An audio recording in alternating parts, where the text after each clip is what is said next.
Paljud minu vanused kasutavad seda. See on pigem investeering. Et mida nooremana sa sellega alustad, seda rohkem kasu sellest on. See ei tähenda, et ma juba vana olen. Lihtsalt, et ma mõtlen tulevikule. Okei!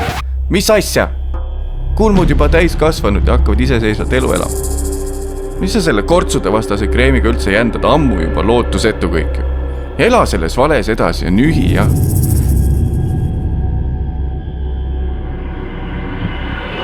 Lollakas.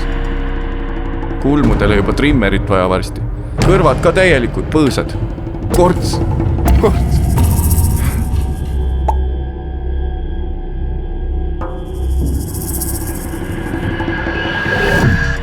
Saab üldse lubada sellist luksust tulevikus? Okei, see küll hea ei ole. Teeb parema valiku. Saab igavesti noor olla. Sa oled veel noor, Mattias. Nii noor. Minu pensioniäpiga kontrollid oma tulevikku. Laadi alla Eesti ainus pensioniäpp ja osale iPhone 11 loosimises.